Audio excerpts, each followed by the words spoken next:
and welcome to Sort of the Story. I'm Janey. And I'm Max. And this is the podcast where we tell each other stories like fairy tales and folk tales and mythology and anything else that we want to talk about. And also, you are here. Hi, welcome. How's it going?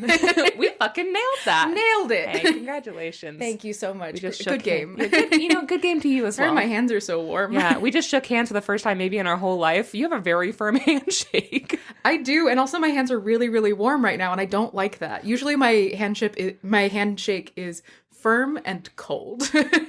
Handshake and friendship. That's what we just did. Our handship was good. Yeah, your hands are dry, but in an artsy way.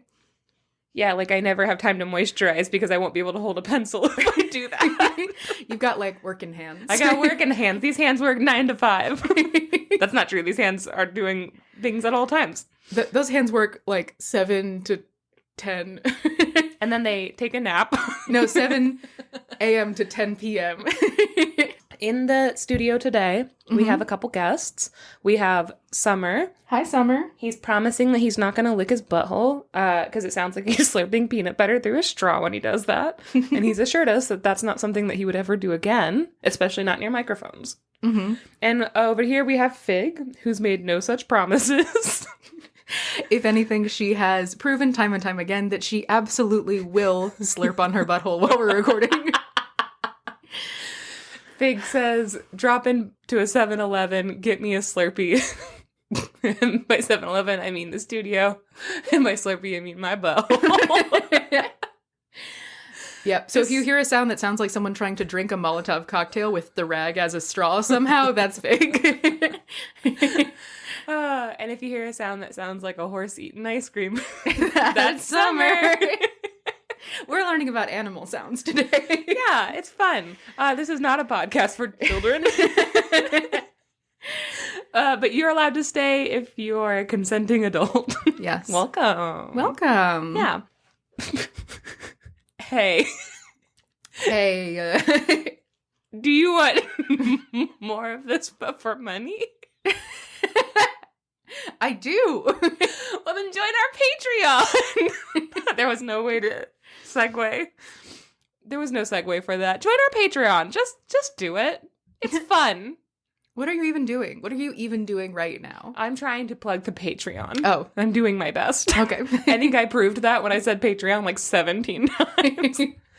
And if you enjoyed Janey saying Patreon to you 17 times, pay me for it. You can join us on Patreon. For $3 a month, you get access to the Discord, which is all of our cool podcast friends hanging out.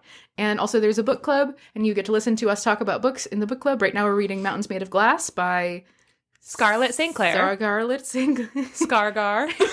Which is her Scarjo. Guys, I finished it. Oh, what a wild ride. For some reason, my brain said Sophie Campbell, and I was like, that's not anyone. Sophie Campbell. I don't know. What if you just stumbled upon her real name? We gotta ask. We gotta ask. We're doxing her accidentally. Anyway, go check out Sophie Campbell at 3132 Wisconsin Lane. Nebraska. Nebraska. We're reading Mountains Made of Glass right now. Mm-hmm. If you join us on Patreon, you get to listen to our post-book reading conversation where we talk about the book and stuff, and that's fun. There's also a bunch of other stuff on the Discord. We hang out there all the time. We don't really use I don't use other social media at this point. The only people I want to interact with are the people who have paid to have the pleasure of my presence. So, and that's called being a boss bitch. That's and it's not weird, and I don't think about it all the time. No, definitely not. Definitely not an echo chamber, and that's fine. Also, for $7 a month on our Patreon, you can get one whole length, entire bonus episode per month, each month. Guys, it's gonna be the whole length, okay? We're not shorting you, not even of an inch, not a single minute. You're getting the whole fucking thing. Okay, open wide. You little worm. Do you like just start the whole thing do over? You like should we just that start from bonus episode 1? Guys, should we just delete the podcast? So we have this running thing where every time we say bonus episode, somebody hears boner episode, and so we call them our boners. No. Okay. No. That's never happened. That's a misrepresentation. Every time we say bonus episodes, we are both incapable of not saying boner episodes. That happened because somebody thought we said boner. No. Boners episode. No. I really thought that somebody else did that, and then we ran with it. That was us. We were like, welcome to the boners. Literally the first thing that happens is they were like, welcome to the boners episode. And then someone was like, I'm sorry, are you saying bonus or boners? That was Amanda's husband. Yes. Adam. Yep. Hey, Adam, how does it feel to make it to a real episode? Not a boner. I don't know. I have no context as to who Adam is outside of Amanda saying that he wanted clarification on if we're saying bonus or boners. Mm-hmm. But now he's my sworn and mortal enemy. Who we love. Adam! Okay, so with all of that, join the Patreon. Max, were you offended when I started to plug the Patreon? No. I just thought you would do it better. I this won't. Is the year that you have to plug the Patreon. Can't happen. Establish this. Nope, can't happen ever.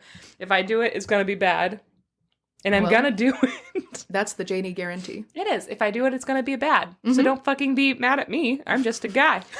Janey, weaponized incompetence Rabadoo. That's me. Okay, well, I think we did that perfectly. Yeah, absolutely. Yeah, I think submitted to the Academy. We read it. We read our script well. Our team of writers who wrote that down for us. Yeah, let's just take a minute, thank our writers' room. You guys put in so much work every single week. I really want to say... we can't make up another group of people. This is how Keith started. Spoilers. Uh-oh, spoilers. No, I really do want to say, though, thank you to Thomas Bradley. Tom in our back office honestly, this week was an MVP. His baby was sick, and we were like, Tom, don't work this week. And he was like, I can't not make these jokes. And so we actually had a Zoom call with him where he was in the bedroom with his sleeping baby, and he wasn't talking, but he was listening to us, and he was like typing out, and we were like, Tom, go to bed. And he was like, no, I have the funniest boner joke to tell you guys about.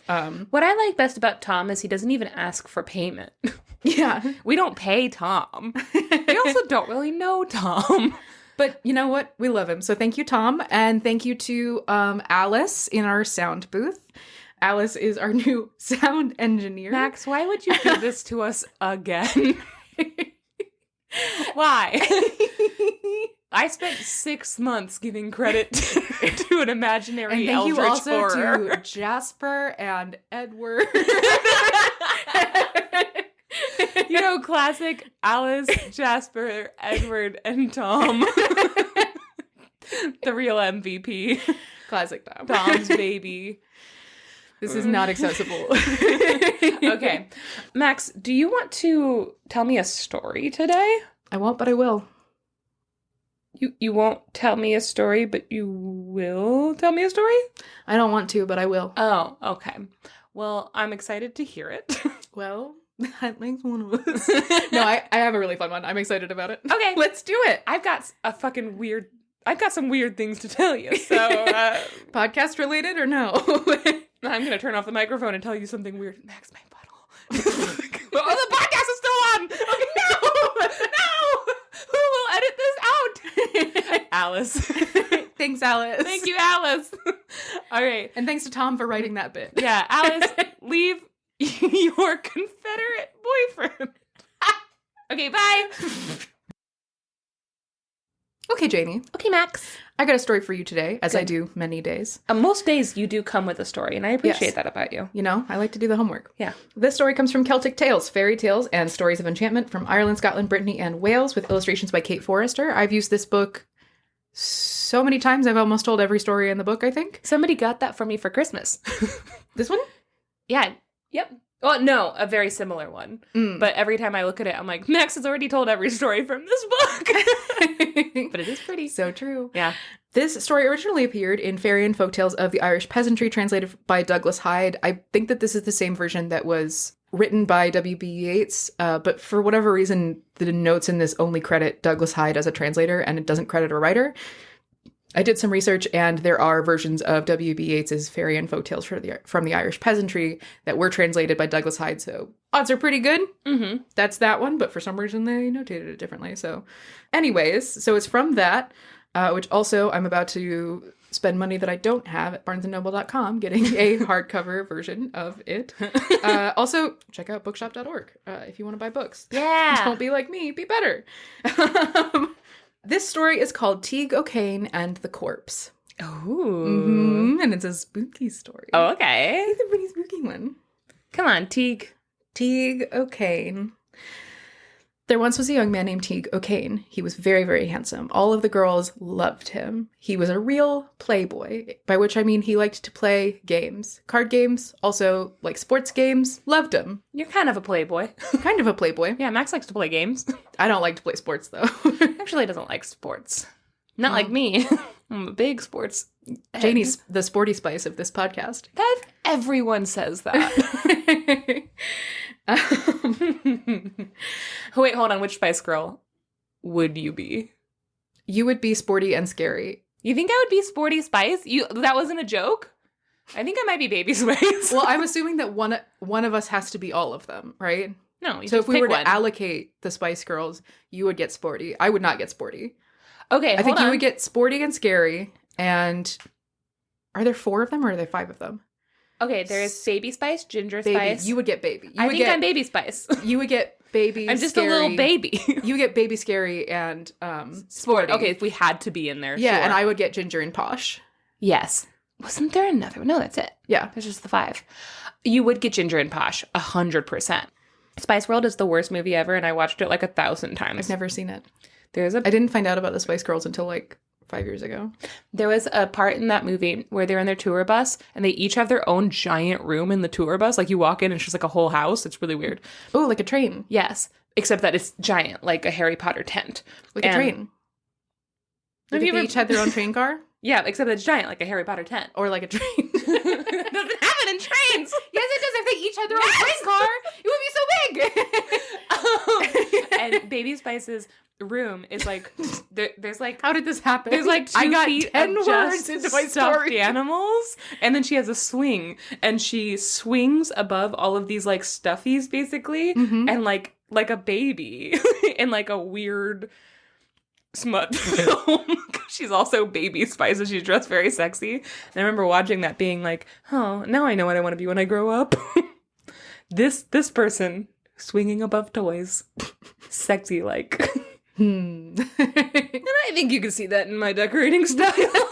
So I have so many toys on my floor. Oh, I thought those were for the cat. Okay, go ahead.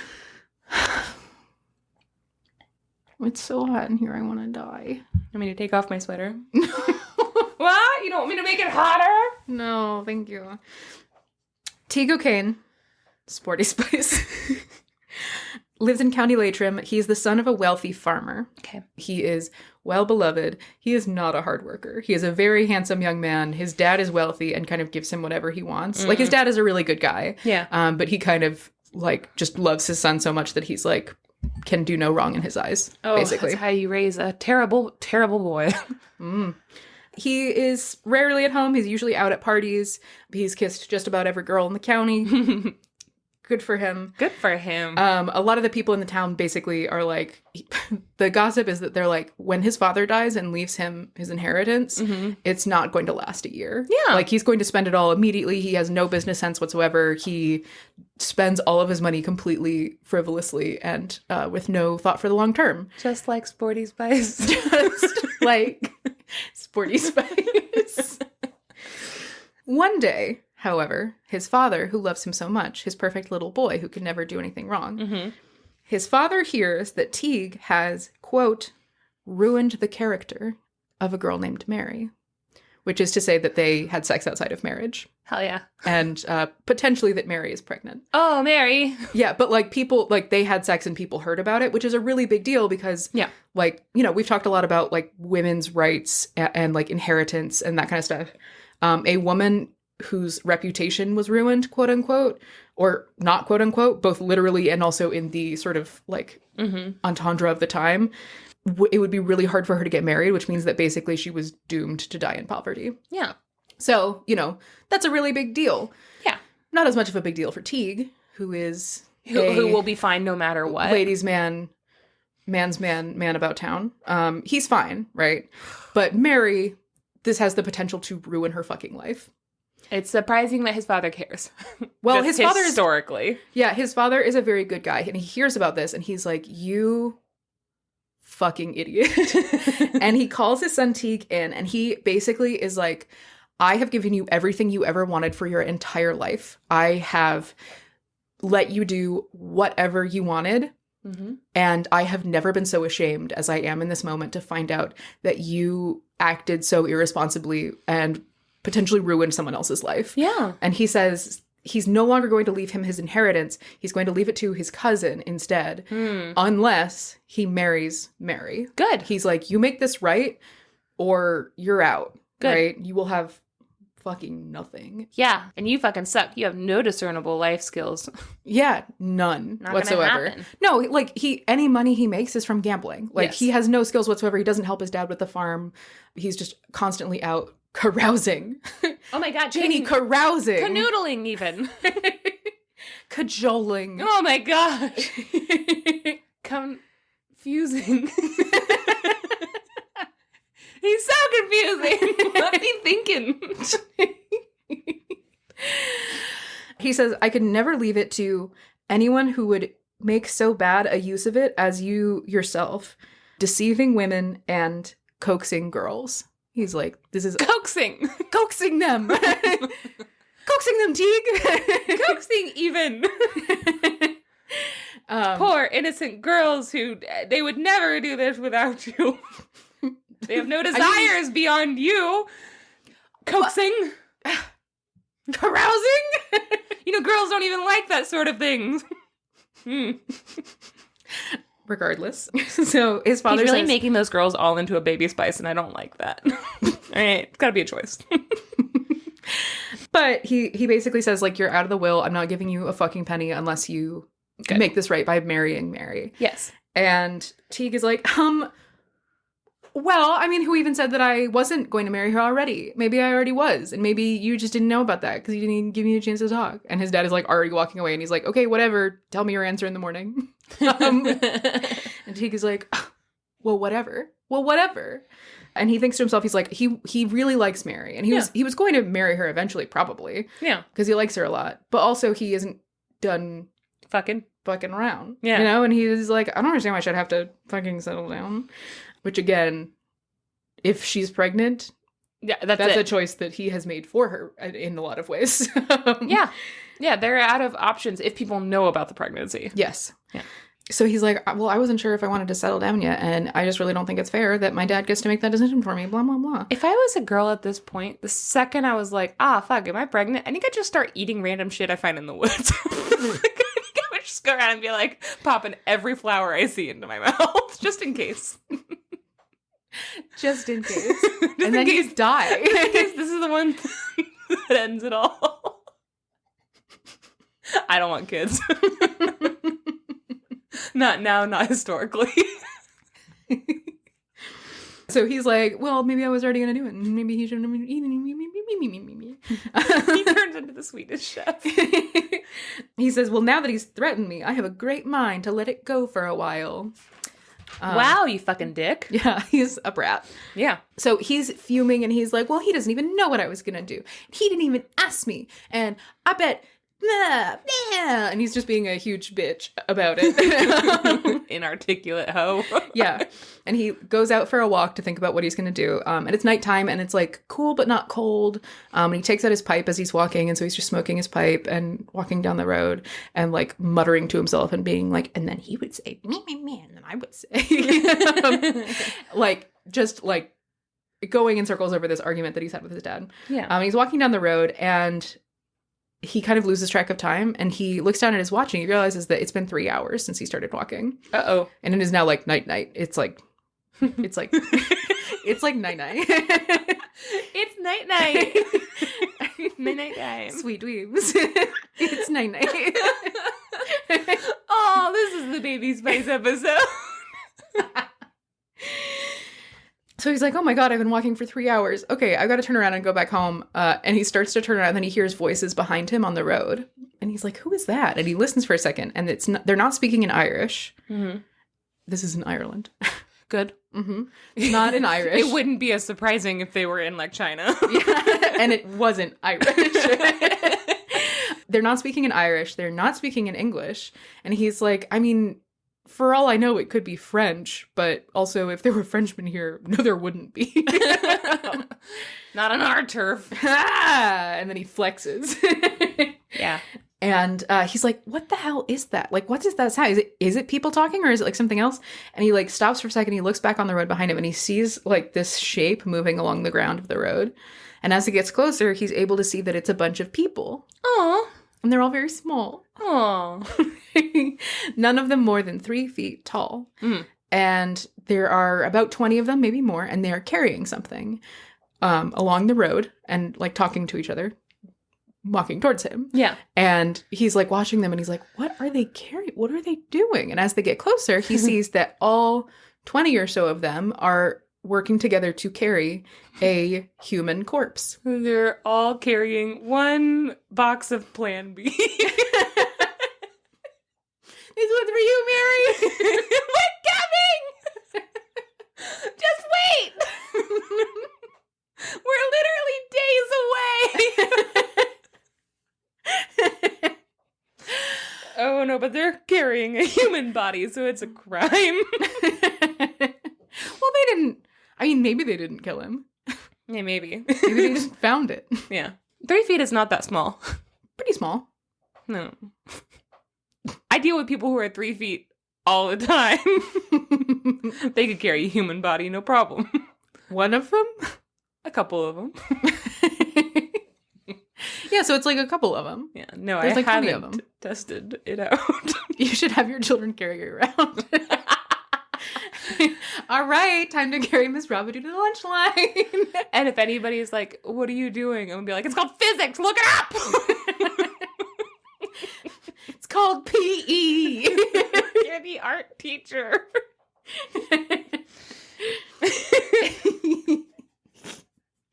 I like that.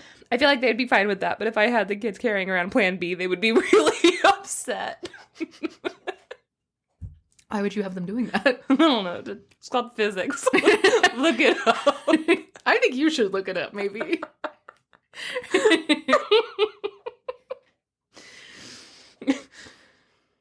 You can keep going. I'm having a hard time. It's too hot in this office. It's so hot in here. 70. Are we gonna die? 76 degrees. Okay. So he sees all of these wee folk. Okay. And they are walking down the road towards him, carrying a corpse. And they come up close to him, and he's like, what the fuck? And they, like, stop right in front of him, and they all put the corpse down right in front of him. Yeah. And then one of them, who is maybe the oldest, he's got, like, silver hair, a silver beard and everything. He walks up to Teig, and he says, isn't it lucky we met you, Teig O'Kane? Oh. And the little person looks at him, and Teig is like, what? And the little man says, Teig O'Kane, isn't it timely that you met us? And Teig is like, just completely dumbstruck. He doesn't know what that. First of all, he's like seeing fairies. Yeah. Which is just pretty wild, but also they've maybe committed a murder, and maybe now he's an accessory after the fact. And he's not processing it well. And so he just kind of like stares at them and like opens and closes his mouth and doesn't respond. Well, also though, I mean, if you've ever dealt with anything to do with fairies or like have ever had like any firm belief in fairies, like in anyone in your family, you hear magical stories and you hear dire warnings not to ever fucking deal with them. Yeah. That's so scary. Terrifying. So he's just silent, and then the little man says, Teig O'Kane, for the third time, isn't it lucky and timely that we met each other? Did I fucking stutter? And Teig, at this point, is just cannot talk. He's fully terrified, and also this guy is kind of bullying him a little bit now, and he's like, I don't know how to answer this. So he just stays silent. And the little man in front of him cracks a huge smile and says, and now Teig O'Kane hasn't said a word, and so we can do with him what we please. Uh-oh. Didn't realize that was an option. Yeah, didn't realize that was the rules. Good to know, I guess. I've never not said not a word, so I'm fine. What? I'm always saying words. I'm safe. So you've never said not a word? I've never not said a word. Voice said a word. Riddle me so true. Riddle me this, Max. Have I ever not said a word to you? Yes. Yes? Or no? Well, now I can do whatever the fuck I want. And Teig is like, oh, fuck. And he starts to sort of back away. And the little man says, well, Teig, here's the sitch. You have offended your father and the woman who loves you. Yeah. You are a bad man. And you will face consequences for what you have done. This is a satisfying story. Yeah. Yeah. And he says, you actually have a lot in common with our poor cold friend right here. Uh-oh. He was a bad man. He offended lots of people. He didn't have many friends because he was unpleasant and untrustworthy. Oh, fuck. So, how fortunate that you have a chance to prove yourself by helping us out with something. Okay. I'm exaggerating a little bit, but also no, I'm not. This fairy is like full on mob boss. Like that is literally, he's like, you're a bad person. Yeah. This guy was a bad person. What a coincidence. Would be a shame if you met the same fate. Yeah, exactly. Yeah. He's like, it's great that you have a chance to prove yourself now by helping us out with a little task. And he says, okay, so Teig, you can go ahead and pick up this corpse then. And Teig looks at it and finally like gets his voice back and he's like, no, I'm not going to do that. I'm not going to do that. Yeah. And the little man in front of him says, oh, Teig O'Kane isn't going to lift the corpse. And then he turns to the guys behind him and laughs. This is in the story. Okay. Turns to the people behind him and laughs and then walks up closer to Teig and says, make him lift it. Ah! And all of these wee folk just bum rush him. And he starts trying to run away and one of them sticks out their little leg and trips him. And he just eats concrete on the road here. And then they all swarm over him and like pin him down. And he hears them all like chattering and like cackling. And then they like throw something across his back. And then they all kind of like back off a little bit. And he starts immediately like throwing elbows and like kicking and punching and trying to get up and everything. And when he's finally able to get up, he's just swearing a blue streak. And he's like, what the fuck? What the fuck? And he realizes that the something on his back is the corpse. Yeah, he's got a backpack now. Yeah. They've put the corpse on his back with the corpse's arms around his neck. Yeah. So he's just giving a piggyback ride to a corpse. And he's like, oh, okay, so this is happening, I guess. This is the moment where he realizes, like, oh, I'm in deep shit. This isn't something that's going to be, like, a wild story that I tell later. This is something that, like, is actually dangerous and I could be in trouble. And also those little guys just beat the fuck out of me. The little man says, now, Teig, you didn't lift this corpse when we told you to, so we made you lift the corpse. Perhaps when I tell you to bury it, you won't bury it until you're made to bury it. Is that going to happen, Teig? Oh my god. And Teig says, anything at all that I can do for your honor, I'll do it. Hey. Want me to kiss the corpse? I'll kiss the corpse. Whatever. I don't care. This is the most terrifying fairy in any story ever. Also kind of the hottest. Kind of a little, Yeah, I don't like he's a little that, hot. but like imagine Chris Maloney. Yeah. Right? Yeah. Yeah. Just, okay. I'll fucking carry a corpse. Imagine the guy from Good Girls. Rio. Guys, we're watching Good Girls, and honestly, I would fucking bark. Like a dog. I just would. I've thought about it a lot. And, yeah. No standards. No morals. They're out the door. Farewell. Goodbye, girl I used to be. Hello, whatever the fuck you want. My feminism? Gone. Where did it go? Out the door. With the girl. Whoever the fuck that was. Goes. I don't even know her. So the little man is like, great, so we won't have any more problems. He tells Teig that his duty is to carry the corpse to the church on Temple Damus, which is like a church that's a little ways away. Sure. Temple Damus. Mm-hmm. Probably pronouncing that wrong. You don't know Temple Damus? No. Okay. The only pronunciation that I looked up is Teig, and everything else I'm just winging, as always. Okay. So Temple Damus. He tells him that he has to carry the corpse to Temple Damus, and then he has to go into the church and pry up the flagstones and dig a grave right in the middle of the church, put the corpse in it, cover it up, put the flagstones back down as though no one was ever there, and then his task will be complete. Okay. Easy. Unless, of course, there's already a body in there. Uh-huh. In which case, I mean, they'll have to find alternate accommodations, because the little man says, perhaps some other man has the bed, and if so, it's likely he won't share it with this one. Why not? Why not? Oh, they have to go to the hotel, but there's only one bed. Yeah, this might be good for both of them. Could be good, could be fun, could be nice. He says, so if there's already like someone in that spot, then obviously can't bury the corpse there. So you'll have to go to the next burial ground down the road, which is Carrickford Vicoris. Carrickford Vicoris. Wow, Yates, is that you? Maybe. And bury him there. But if there's any kind of complication there, then he should continue on to the next burying ground down the road, which is Temple Ronan. And if for whatever reason he's not able to bury him there, then he'll have to go to Kilbregia, which is further down the road. I think I would just go to the last church. If these little people were giving me options, I think I just picked the last one. Yeah. Right? Well, he says one of them will have space. So you just go figure it out. Yeah, I would just pick the last one. One of the last one was full, and you have to go backwards. Yeah, but chances are, fairy tale logic, the last one's going to be open.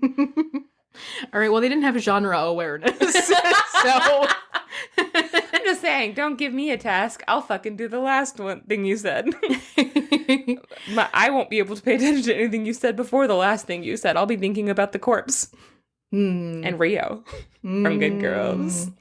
There's I've probably said this before on the podcast, there's a story in like musical folklore that I really like, which is the Rolling Stones were on tour, and they were known as being like really picky about like when they do the setup for their concerts and everything like that. They were like, we need specifically this and only this and specifically this and specifically this, and everyone was like, they're kind of assholes. Yeah. And one of the things that they had on the list was they were like, we want M&Ms but only blue ones, and so everyone was like, what the fuck is their problem? Like, you know, huge pain in the ass and everything, and like the classic diva story. Yes, exactly. And then they got to a concert venue, and there was a bowl of M&Ms in their dressing room, and it was all of the colors and not just the blue ones. And they were like, great, so we're not doing this concert tonight. And they were like, what the fuck? Why? Over M&Ms? Yeah. And the reason why is because they had a lot of really complicated pyrotechnics in their setup. And so the reason why they put the blue M&Ms in there is to make sure that the people setting up the concert venue were reading every single step. Yeah. And not skipping anything for safety reasons, because they could be on fire. I mean, look, around that time was about the time when Michael Jackson caught on fire and shit, and had to go through like major reconstructive surgery all over his body. Yeah, so like I honestly think that that's kind of cool. Yeah, that's hot as hell. Yeah, of being like putting in a minor detail and everyone's like, that's a shitty move, but also very genius to be like, you know, just having like a little detail in the middle to make sure that they're actually paying attention to the instructions. But then is very smart. It also makes sense that venues would spread like, oh, they left because of the M&Ms and not because we were shirking on our responsibility to make sure the venue is safe. Yeah. Makes sense why that would be the rumor that spread. Yeah. Yep. But just a cool thing. It's good. Reminds me of that. So finally, if he isn't able to bury the body anywhere else, he should go to Kilbregia. There will be a space somewhere between those 4 burial grounds that he'll be able to bury the corpse. The little man explains that Teig will have to bury the corpse before daybreak, or you're lost. Whatever the fuck that means. Oh, scary. So scary. Yeah. So unspecific. So I wouldn't go to the last one, I guess. I would just go to the closest one. All right, Miss Genre Awareness. So Teig is like, all right, I can do that. And they're like, great. So get going. And he's like, okay. And he starts walking and they're like, no, faster. And they fucking chase him down the road. And every time he's going too slowly, they like kick him and hit him to make him go faster while he's carrying this corpse down the road. Get fucked, Teig. Honestly.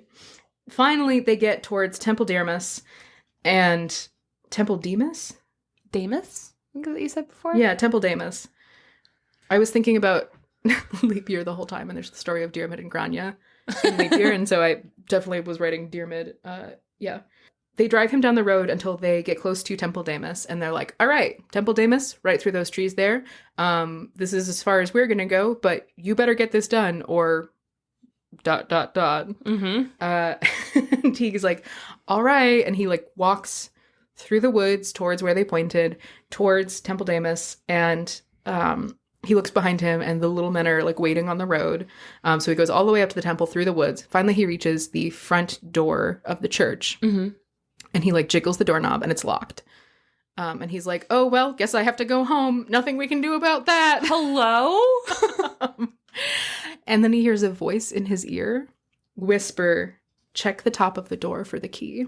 Yeah, fucking do anything. And he screams because who the fuck was that?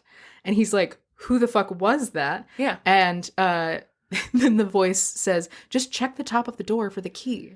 And he's like, no, who is this? This fucking guy. And he keeps like whipping around to see who's behind him. And it's like, I'm the corpse. Please just check. Just check the top of the door for the key. He's like, all right. And he checks, and there's a key on top of the door frame. So he takes it and he opens up the front door to the church. And he goes inside. He still has the corpse hanging off of his shoulders. And he hears that same voice behind him say, light the candle. And he fumbles around in the dark until he's able to find the stump of one candle in one of the old candelabra around the room. And he's able to light it. And then the voice says, go and get the spade from the altar. And he goes up behind the church altar, and he finds that there's a spade up back there. Yeah. And the voice says, now bury me, right? Just really going step by step, because apparently this guy's fucking incompetent. Yeah, this guy forgot all the rules. Yeah, immediately. Immediately didn't care about the rules. In his defense, he's got a lot going on. Yeah, and unplanned pregnancy doesn't seem so crazy anymore, does it? Teig.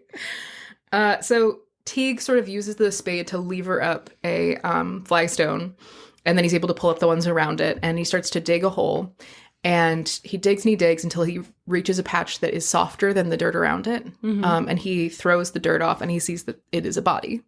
It is the body of an old man, and he sort of half joking from exhaustion and stress, he turns to the corpse and says, you, corpse on my back, will you be satisfied if I bury you down here? And the corpse does not respond. And so he's like, oh, well, maybe that's a yes. Sounds good. Awesome. So he keeps digging. And he sinks the spade into the earth again. And the body under the earth sits upright and screams, go, go, go, or you're a dead, dead, dead man. And starts like trying to crawl towards him. And he's like, okay, sorry. My bad. That's also how I wake up. Yeah.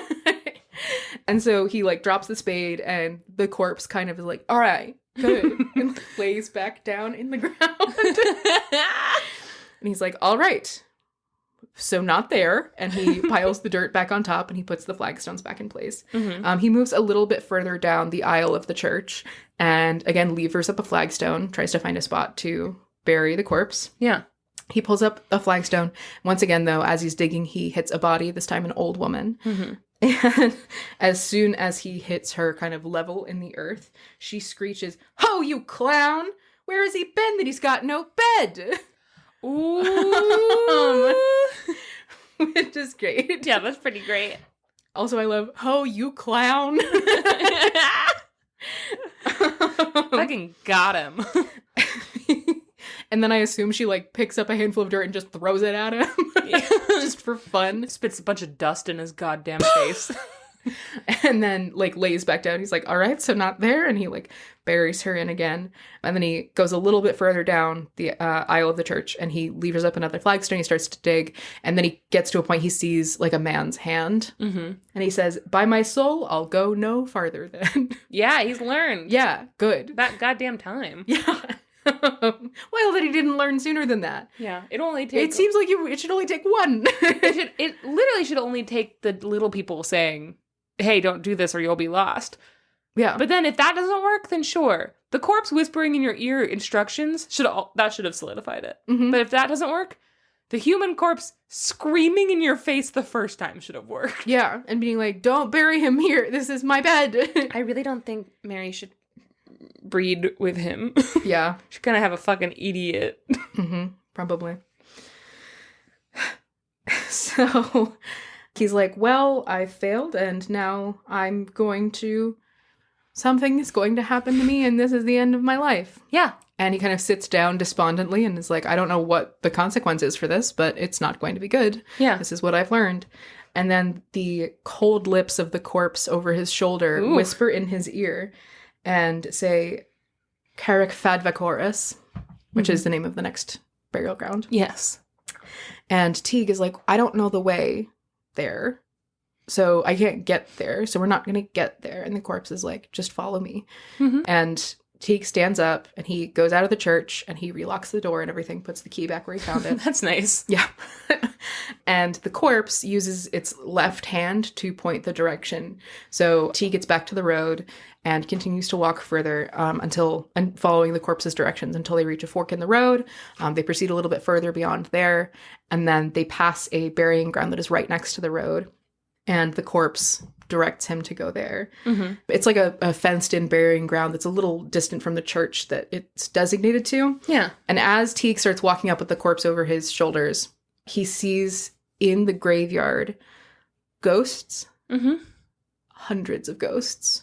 Okay. Men, women, children, people of all ages. Yeah. And they're all just in the graveyard. Some of them are leaning against the walls of the graveyard. Some of them are sitting on their tombstones. Like the little kids are running around in the graveyard. Which I thought was really cute. That is really cute. This doesn't seem terrible. No, doesn't seem terrible. But he walks up and gets closer, and the ghosts kind of like turn and look at him, and then they start like pointing at him and shouting at him and to each other, but silently, so he can't tell what they're saying. But it's clear from their faces that they are like shouting. Mm-hmm. And so he stops, and they all kind of take a second, and then they go back to what they were doing, and he's like, okay. And then he takes another step forward, and they all turn towards him again and start shouting. And he's like, oh, okay. And he like starts walking towards the graveyard, and all of them gather around the gate to the graveyard and are just like shouting at him and like pressing themselves against the gate so that he can't open it. And he's like, okay, great, I guess. Great. And the corpse on his shoulder whispers in his ear, Temple Ronan, which is the next burial ground. Gotta keep going. Yeah. Yeah. So Teig continues walking down the road. Again, the corpse has to direct him because this is farther from his home than Teig has ever been. Yeah. The corpse directs him to Temple Ronan, which is a crumbling little old church. It's no longer in use, and it has a sort of smallish burying ground outside and then more graves sort of inside. Mm-hmm. And he takes a step into the door of the church, which is open because it's like a church that's falling apart. Mm-hmm. He takes a step in, and he trips on the threshold, and he falls into the church, and he feels himself caught by the throat. Oh. Something grabs him by the throat and picks him up and just starts fucking beating the shit out of him.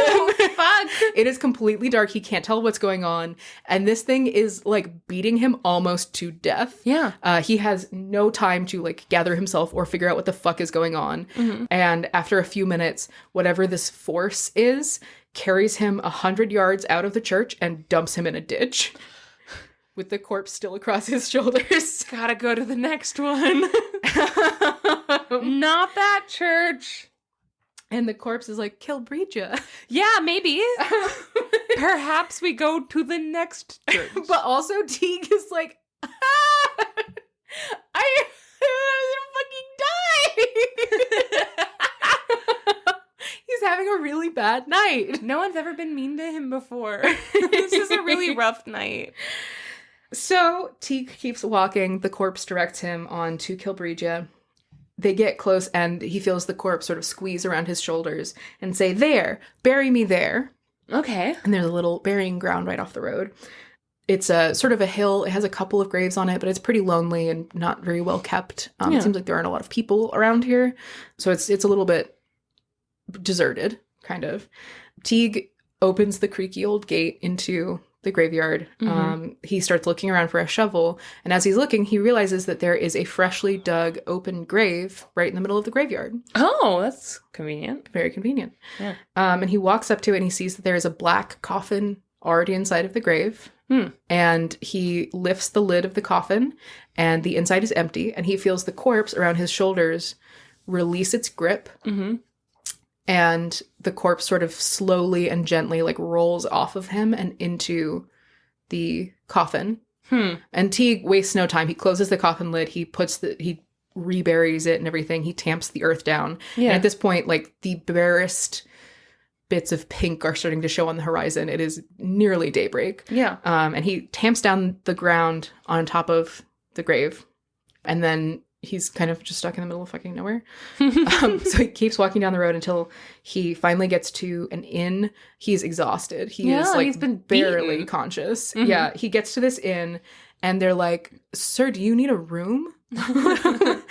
And he realizes that he cannot sleep. He has to go back because his father and Mary are waiting for his answer that morning. So rather than going to bed, which he wants to do so bad, he hires a horse and he rides all the way back home, which he finds out is 26 miles. He walked 26 miles with a guy on his back? Yep. Fuck. In one night. Fuck. So he rides the 26 miles all the way back to his home. He gets in. This isn't included in the story, but the scene as I see it. He rides up on his horse. His father and Mary are waiting at his house. And he sort of like stops this horse outside and then like slides off of it. And they're like, "Good, he showed." And then he gets closer and he's just bleeding and like got a covered black eye. in dirt.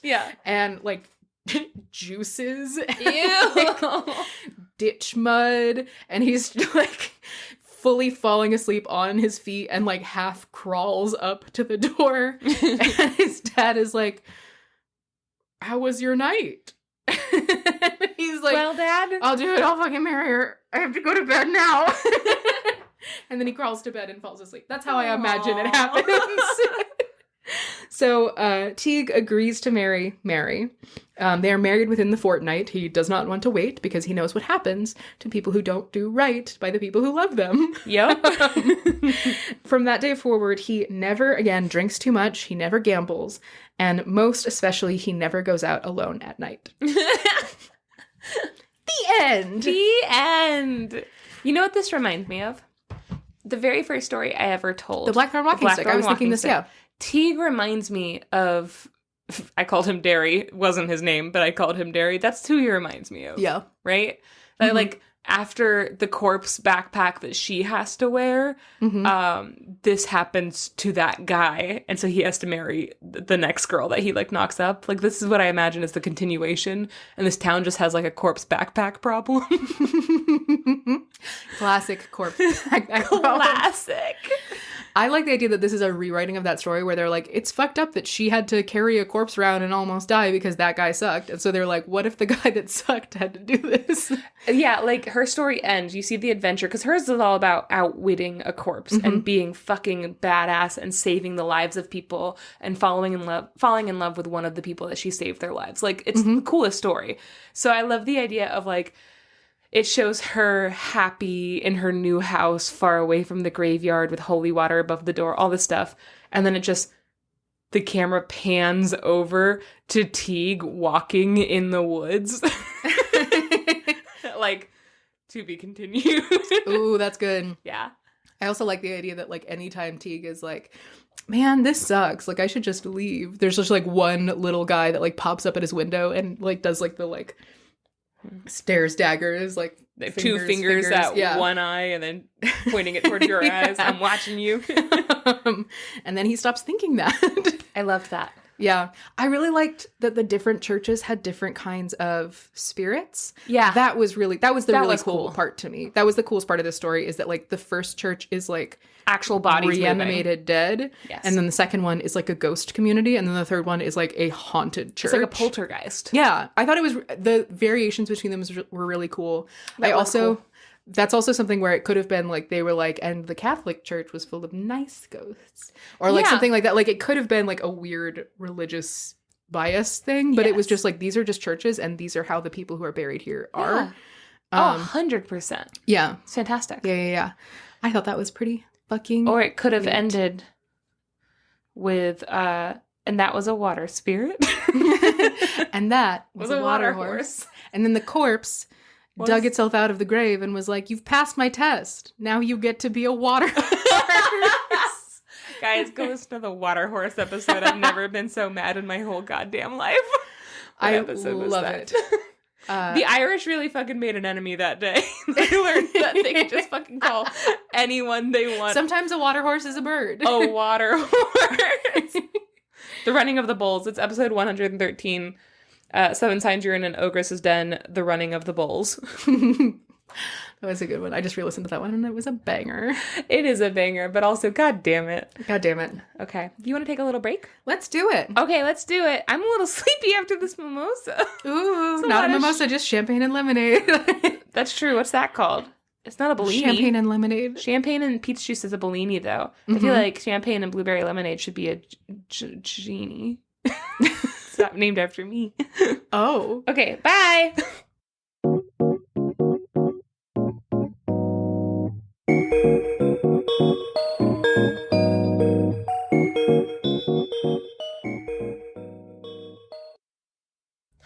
Okay, Max. Okay, Janey. Max. Okay.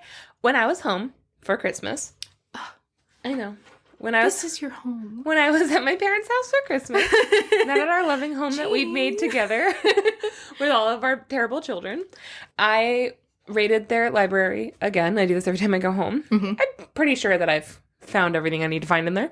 But I did find this book, Folk Tales of the North American Indians. My dad is Native American. He is Dakota Sioux. So he gets a lot of gifts from my mom's side of the family. And from everyone that is Native American, literally anything. So he has a bunch of like books on Native American history, which is great, but like it's not like my dad sits there reading about Native American history. I don't know.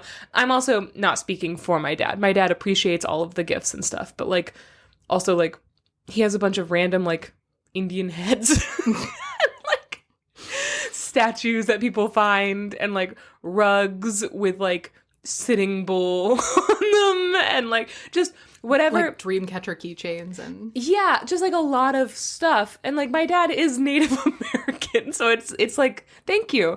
It's like if you go, the only thing I can compare it to is if you're living in another country as an American and everything you get is Statue of Liberty and American flag and like New York City and I love New York and like I left my heart in San Francisco and like just all of this stuff that's just America. And he's like, thank you. But like he's Dakota Sioux. There's like a bunch of different anyway, it always makes me laugh when I go home because I'm like, this is like a flea market. We have everything except for the giant wooden chief with the headdress that you see in cigar shops. But like it's weird that we don't have that. My parents know this woman. My mom's from the Adirondacks. My parents know this woman who does, God, I wish I could remember. I feel like she's Algonquin, but I don't think that's correct. But she's from one of the tribes that's native to the Fulton Lakes chain. Yeah. And her dad or her grandfather was like a truly incredible totem pole sculptor. Yeah. And he taught her when she was like a teenager. And she's been doing totem pole sculptures ever since, but she's been doing them with a chainsaw. So she does these incredible like chainsaw totem poles. They're the coolest fucking thing ever. My parents bought like a little one from her and have it in their house. That's so cool. It's really cool. I love that. Yeah. I love that. And it's thoughtful and it's handmade and it's personal. And it's, but like, I mean, just... Yeah, no, it's not the same. Anything... It's just... And again, I think my dad, genuinely, he appreciates it. He's the type of person that's just like, thank you so much. But also, we just have so many things. And you can tell he's like, great. Because also, I mean, what are you going to do? You're going to tell a bunch of Filipinos that, like, that's not actually my tribe? I'm not going to do that. Yeah, to be clear, my thought process wasn't, oh, Native American stuff. It was the statue. It was I was thinking like a giant wooden statue of a chief, usually chainsaw carved, and then I was like, oh, that really cool woman. Have I told Janey about that really cool woman? I want to see pictures. That sounds amazing. I will show you pictures. She's very cool. But yeah, so we have a bunch of stuff. So this is one of those things. I'm pretty sure it was a gift, and I asked him if I could have it because I'm always looking for folklore books. And so this is Folk Tales of the North American Indians, edited by Stith Thompson. Oh, Stith. And, he's come up a bunch, and so we trust Stith. Yeah, he's the T in ATU. He's the T in AT, puts the T in ATU. Mm-hmm. He's the Thompson Uther. Yeah. Yep. His name is Stith. How could you forget that? That's true. At one point, I made fun of him and said that his mom wanted to name him Stick. All right. So I flipped through this book a little bit, and I decided on a theme, because a lot of the stories are kind of short, and I was like, I do want to tell stuff from this, because it's very fun, but a lot of them are short. So I found a theme, and the theme I came upon was Cheyenne body horror stories.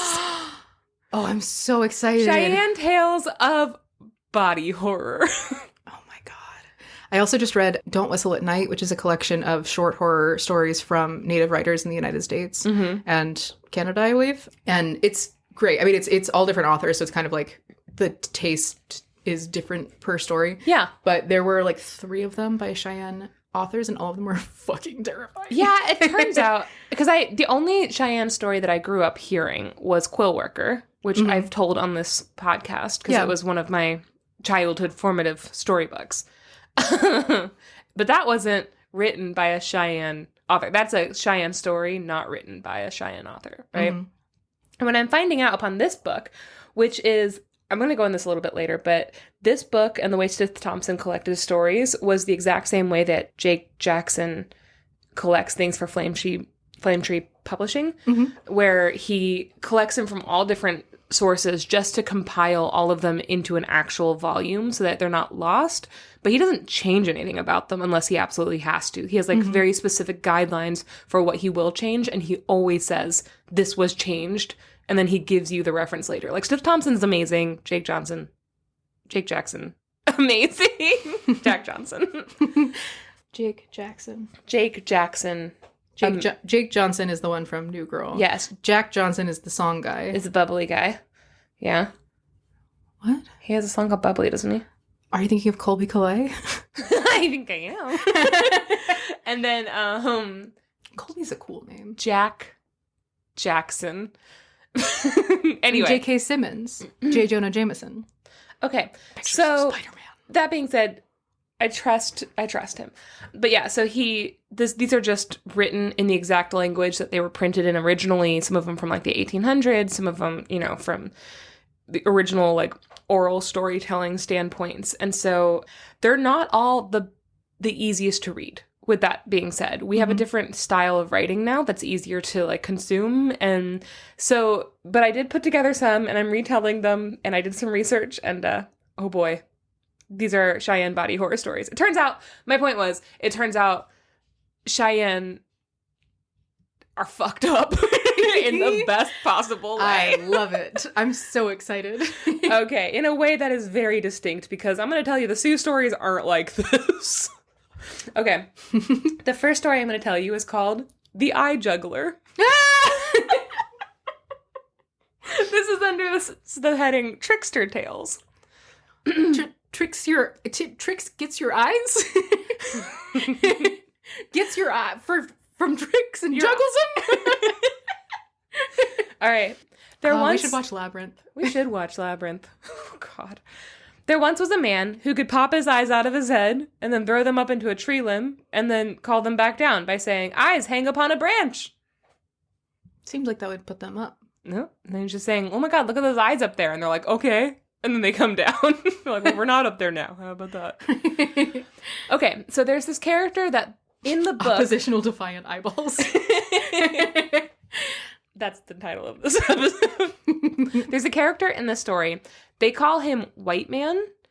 However, I looked this up because this is not like a white man. This is a Native American figure.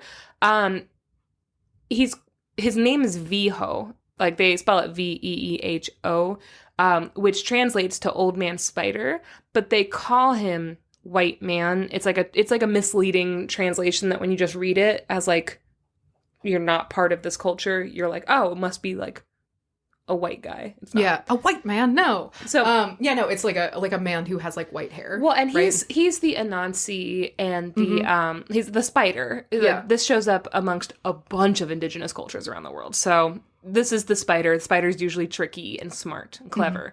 I will say Viho not that clever.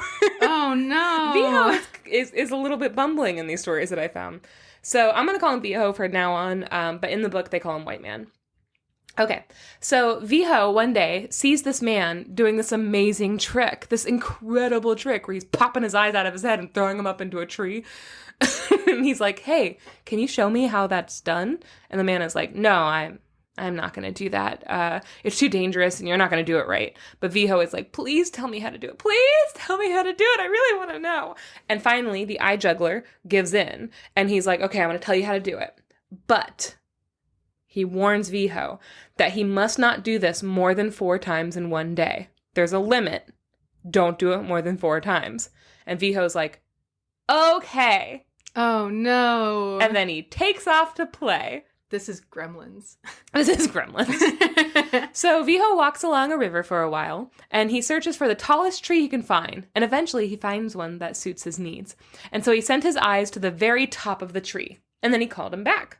And this was so much fun that he immediately tried again. He sent him to the very tippy top of the tree, and then he called them back by saying, eyes hang upon a branch. And they like fell back down. They just tumbled back down to him.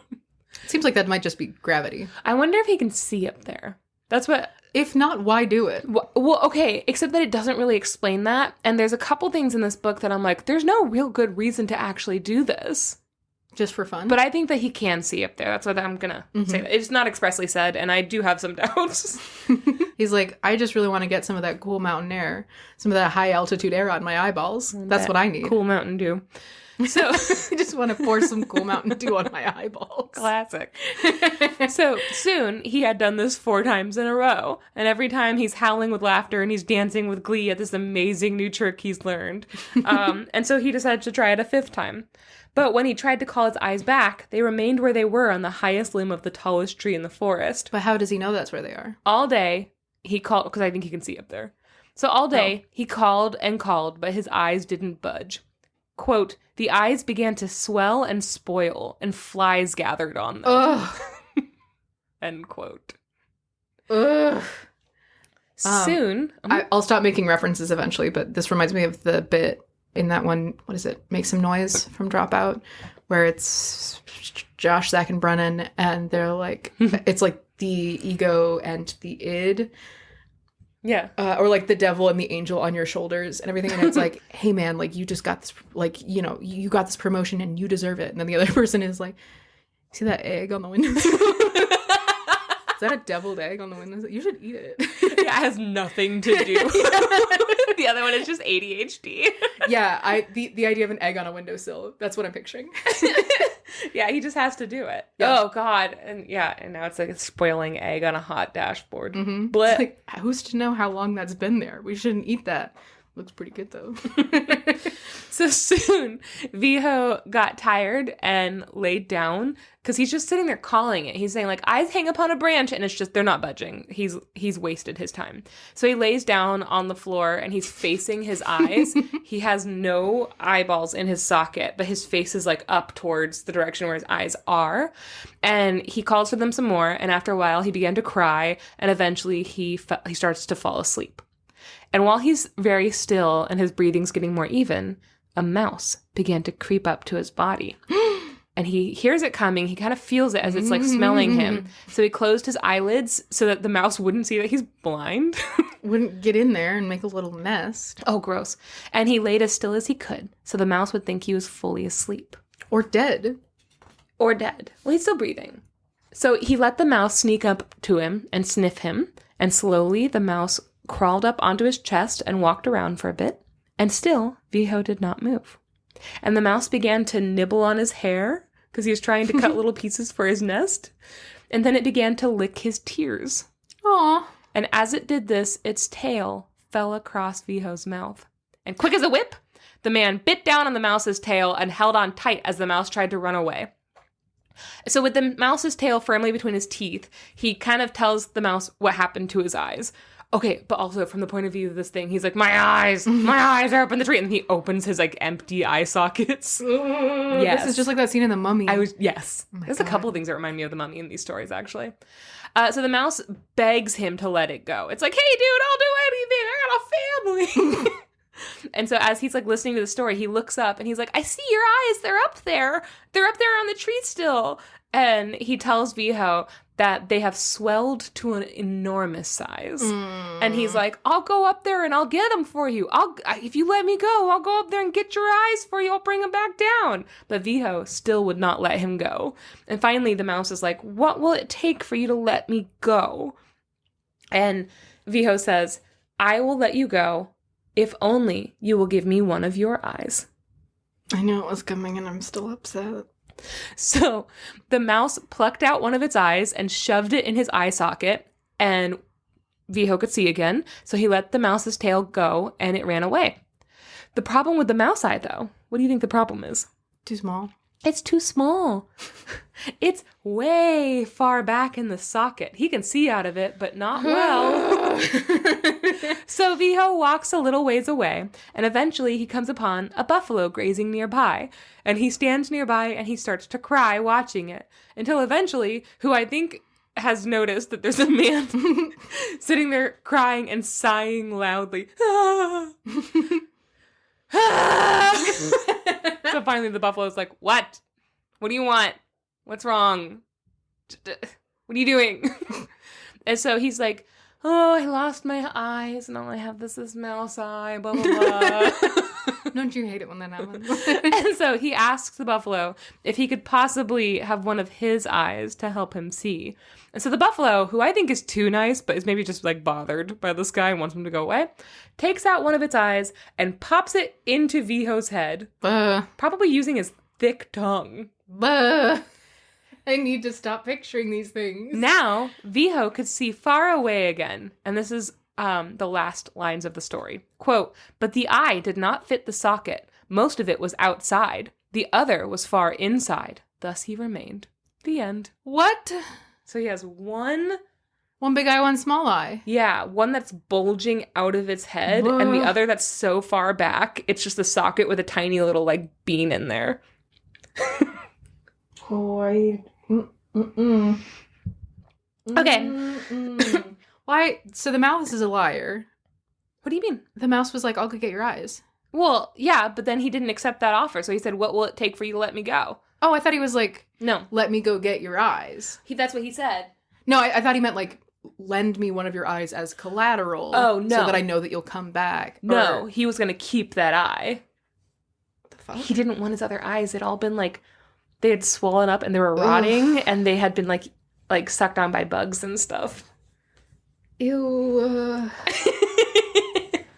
Well, that's really bad for me. That's really, really, really bad for me. Yeah, so we have a little trickster guy who looks horrifying now. He looks like that, what is that? Like the emo, like, emoji thing where it's like a little O _ big O. Yeah. Aww. Okay, so the next story I'm going to tell you. Will it be that bad? No. Mm-hmm. It's called The Sharpened Leg. Wait, I'm into this. Planet Terror, machine gun leg. Leg as a weapon. Okay. Great. Good. I'm on board. So there was once a leg. There was once a leg. It was so pointy. There was once a man whose leg was so pointy. There was once a leg that was so pointy and it was attached to a man. Yeah, honestly, that's fair. That's a good way to open this. This man could run and jump towards trees, and he would impale his pointy leg into the tree trunk and just, like, hang there. You know how superheroes are. What the fuck? What the fuck? I need to tell you that I did look this up on Google. They're going to give me a word. I'm going to read it out to you. I looked it up. I couldn't find it. I looked on, like, the Cheyenne, like, dictionary of phrases and stuff. Mm-hmm. This is not a word. Not to say that this is not a word in Cheyenne language, but it is to say that this is not clearly the way they spelled it. Yes, yeah. There are a lot of things with, like, the transliteration into, English pronunciation. That, yeah. And Stith Thompson did say that he took words and phrases that were important, but that weren't going to be able to be read out loud by the general reader, and he phonetically spelled them, which is a bummer for me. Yeah. But I understand why he did that at the time. You should include both. He should. But he did source every single thing. Yeah. So he did say where he got it originally. So again, I'm going to give Stith Thompson basically every pass on this. But yeah, for this one that I have, I could not find it. Okay. So he would say, Nawatatawa. No hits on Google. But he would say that. And after he said that, his leg would become unstuck and he'd fall back to the ground. Still stay pointy, though? Mm-hmm. But just be not in a tree anymore. Yeah. Like an eject command. Exactly. That's the eject button. So the story says this man would do this on hot days, and he would stick himself against trees for greater shade and coolness. But I don't think this is actually helpful or interesting at all. I think that, so the way that I would use that is that I would go to a tree that's, like, next to a lake, and I would, like, lodge myself in the tree, and then I would eject from the tree and do a cannonball into the water. Okay, we do have 2 uses for the leg. Yeah, now. That would be so cool. So even though this was one of the most useless superpowers in the world, when Viho's back, white man, he strikes again. Hey, a white man! A white man, no! When Viho sees the man doing this, he's like, I must have this power. That's incredible. Viho is a jealous bitch. He is. He is. So he begs the man to give him a pointy leg too. He's like, please, please. And it says, quote, brother, sharpen my leg. He comes at him with his one little eye and his one big eye, and he's like, fuck me up! Please! So the man told him that it wasn't, like, hard to do. He's like, just stay still and don't bitch. And so he brings out an axe. And he sharpens Viho's leg. It turns out it's exactly like what you're thinking. Oh my god. The pain No. was awful, as you can imagine. And Viho cried like a little baby, but he held still like a big brave boy. Oh, I need like... He sharpened it like a pencil. Oh, I need like 30 seconds. Better or worse than the swollen eyes at the top of the tree? Worse. Really? Well, then I apologize for saying it wasn't. If he had put the swollen eyes back in his head, that would be worse. That's true. He didn't do that. Yeah. But the leg is connected to him. Yep. And they sharpen it like a pencil. That's a wild elective body modification to request. With no anesthesia. Yeah, it's like requesting that, like, as like a body mod, someone like cut your tongue off or something like that. Like, that just people do ask for that. They split their tongue constantly. They split their tongue, but they don't cut it off. Doesn't matter to me. Okay. That distinction makes no difference to me. Really? After his leg was super sharp, the man told Viho that he could only do this trick 4 times in one day. And Viho's like, I've learned my lesson. I know not to go against that. He's like, if you do it any more than that, it's going to be really bad. So, like, 4 times. That's all you can do. And Viho, gazing at him with his 2 horrifying, fucked up eyes, is like, sure, I understand. I will not do it more than 4 times. And you can take that to the bank. So he runs off. And he immediately jumps and impales himself on a tree. And then he laughs and says, Nawatatawa, and he was released from the tree. And then he ran to another tree, and he did the same thing. And this time he was like, oh yeah, the guy wants me to count. Like, he's counting. He's making sure that I don't use this too much. And so he says, 1! No! In case the other man is listening. No! And then he ran to another tree, and he did the same thing. And he released himself, and he called out, 2! Oh, he can't count. It's not his fault. He's like, this guy's gonna have no idea that I'm cheating. Hee hee. Oh my God. So the 4th time he jumps, a bunch of birds and animals have gathered around to watch him, and he like gladly shows off. He jumps as high as he can, and he sticks his leg in the tree up to the knee. And coyotes and wolves and all sorts of animals come up, and they're like, show us how you did this. This is amazing. We want this power for some reason. No. And he's like, this is an amazing, useful trick. There's so many ways we could use this trick. For example, if it's hot, or if we want to cannonball into a lake, or if we want to stab a squirrel living in a tree, perhaps. Or if you want to stalk a bird. Yeah. Or if you want to, like, be up high and upside down, because gravity still works. Anyway. Or if you want to chop down a tree, you could just jump into it a bunch of times. 4 times. 4 times only. Well, you do it over the course of several days. Oh, that's true. So he lets himself down and he laughs and he tells them, like, oh, I'm going to show you how it's done. Watch this. No. And he runs and he jumps higher than he's ever jumped before. And half his thigh enters the tree. And he calls out, 4! And he laughs and laughs and laughs. And then he says the magic words to get released again. But nothing happens. Yeah. So he calls out again. And he's still stuck. And so he calls out again and again and again, and he starts to panic. And all day he calls, and then all night. And he sends the animals gathered around him to find the man who taught him, but they never found him. And the last line of the story is, quote, he was fast in the tree for many days until he starved to death. To death? The end. That's the end of Viho. Can you imagine being the CSI investigator who finds that body?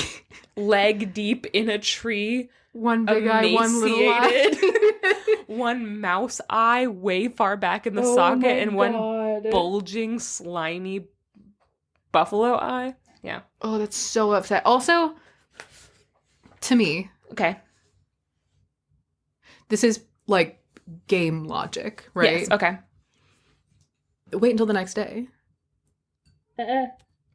Not Viho. No. I mean, like, the next day. Try again. You can say the thing. To me, that makes sense. Is like, I think he did. What I mean? I think he did. He was there. Yeah, I just, like, it doesn't make sense that wouldn't work. Unless, like, saying it more than 4 times, like, breaks the magic or whatever. But, like, I think it does. To me, I'm like, it seems like you could do that again the next day. But that's just me. That's just the game theory. Yeah. For me, personally. The idea that there's, like, a skeleton hanging from a tree somewhere. By a sharpened leg boon. Oh, and the way you would have to hang, like, does the knee bend and you're just hanging from there? Oh, your knee would be so, ow. It would just have to be, like, locked out. Yeah. Okay. Well, he's there at the thigh. So it's the hip bone. It's the hip joint. Okay, so notes from the back of the book, because Stith Thompson's all about motifs. That's why he gathered these stories. And so he says the motif is the taboo of using magic power too often. He says the idea that you can overdo a good thing and you shouldn't be frivolous with magic. Quote, the well-known European motif of 3 wishes foolishly wasted appears in several native tales. And so this book actually has quite a few stories in it that are, there's a whole section called Inspired by European Tales. Mm-hmm. So like when you told us the story of Orpheus, remember that? Yes.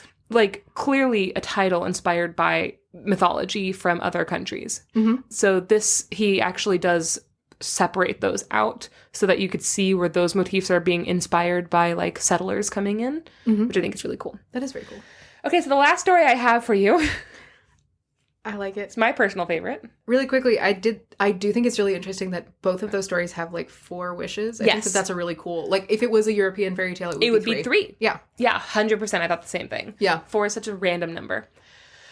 It makes sense though. I mean, like again, I'm going to blend together so many native cultures in a way that is so offensive, and I'm deeply sorry. I am not educated, but like the medicine wheel is like 4. That's true. The 4 directions. Like 100%. A lot of things in like native lore are 4 parts, sort of, rather than 3. Yeah, I guess 100%. I didn't think about that, but you're absolutely right. Okay, so last one I have for you is called The Rolling Head. It is from the section Animal Wives and Husbands, another Cheyenne tale. Is the rolling head married to a goose? Classic. You're thinking of my fan fiction, Max. I would caution you not to spoil things for the readers. You would be the goose and I would be the rolling head in our relationship. You think? Mm-hmm. I do love a rolling head. And I love a goose. Yeah! Oh. And we're in love. And we're in love. Once there was a little family who lived alone. A father, a mother, and 2 daughters. Mm-hmm. Every day, the man went out hunting, but before he did this, he would paint his wife's face. So he'd paint her face and braid her hair. Today I want a tiger. Okay, so it just says he would paint his wife, and then I I found another variation that says he only painted the face. But this story implies that he painted her face and body, like in The Mummy. You know, like, so, you know, like... Okay, so not like he painted a picture of her face and body, but like he painted on her face and body. Yes. With something. Yes. Okay. So it's that theme of like a controlling man wanting to make sure that nobody's touching his wife, his property. Yeah. It's The Mummy. But this story, the way that it's written is very disjointed and it doesn't really explain a whole lot. Do you think monogamous clowns do that? Girl, if you're married to a clown who wants to make sure that you're painted so that no man may touch you, leave that clown. I don't know what's wrong with me, but I was like the taboo of like the paint and being touched. And then also for whatever fucking reason, my brain was like, you know how like clowns have their signature face paint? Yeah. And they're all on eggs so that nobody can like steal their face paint? Like the like registered clowns. There are registered clowns? Oh my god, there's like the like official like Institute of Clowning or something like that. And they have like the famous clowns who are registered as clowns have their signature face paint that is like reserved for them. It's kind of like copyrighted. It's like that one clown with the tear going down is like a really famous. Yeah. So, and the way that they demonstrate what those look like is they take like hollow eggs and they paint the face paint on the egg, I think. Okay. That's so weird. Yeah, and so it's like you can't have it's kind of like when you hang up someone's like basketball jersey number. Yeah. And it's like nobody else can be this number again. It's kind of like that, but for clowns. And for some reason I was like, what if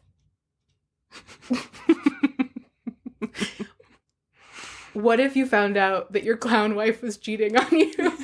Every morning. Because you came in and she had makeup on her, like smudged on her face of a different clown. She's got the imprint of a tear on her cheek. Yeah. Every morning, he woke up and painted his wife like a juggalo. Okay. So...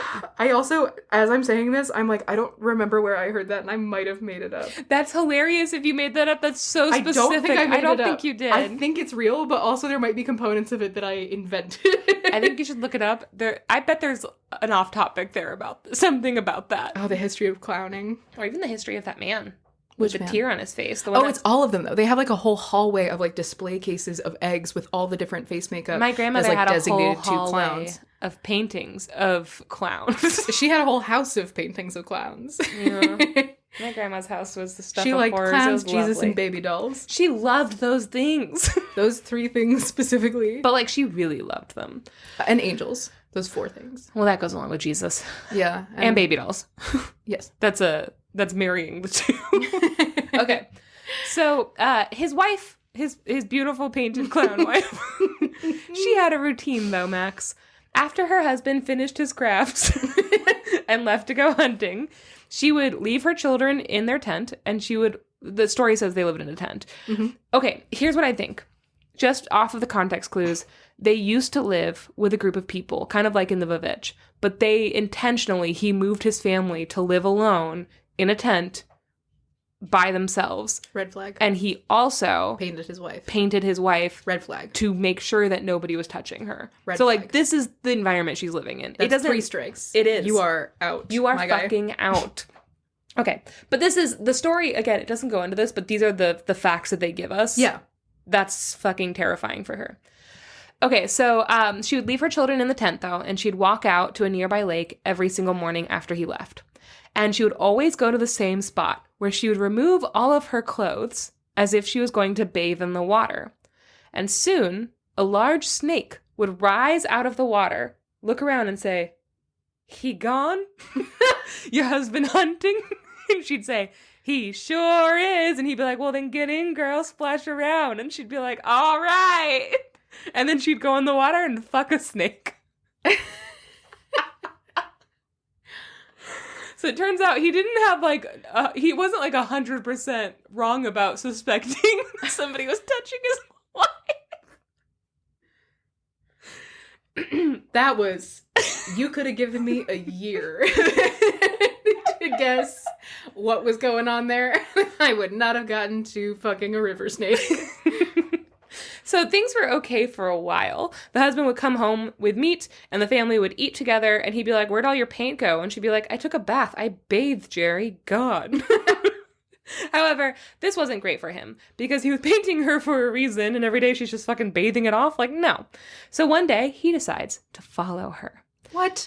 Rather than say, hey, go take a bath and then I'll paint you? Problem-solving skills non-existent. No. He was like, I'm going to go hunting. So goodbye. And he leaves. But instead of going hunting, he dug a hiding spot near the lake to see what she did while he was away. And he watched his wife walk to the shore, call to the snake, and she said, come, I am waiting. And then he saw a giant, super hot snake rise from the water and ask, is your husband gone? And she's like, he sure is. And he's like, well, then come on in, girl, splash around. He's got like a 60-pack because snakes are basically just abs. Because he's eaten so many eggs. No, a snake's whole body, like all of their muscles are abs. No, he's eaten 60 eggs.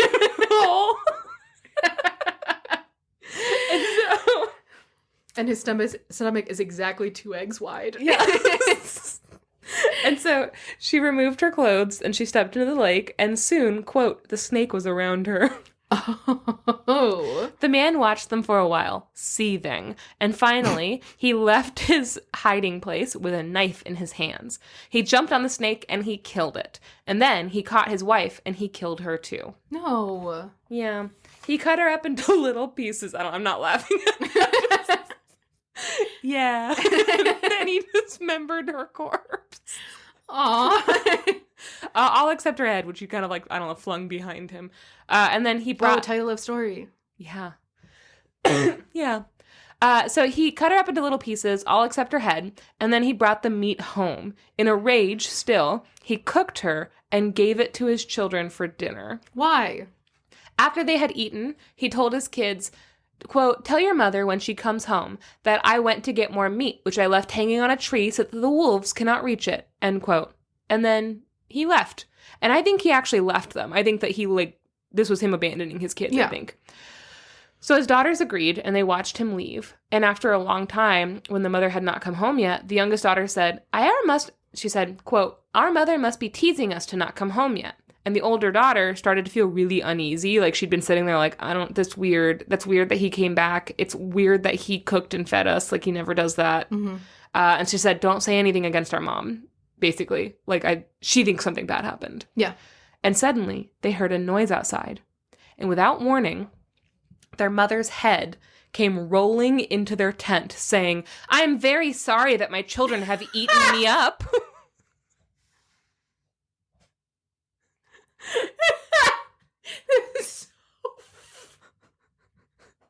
That's so fucking passive aggressive. I am so sorry that my kids ate me. Yeah. What the fuck?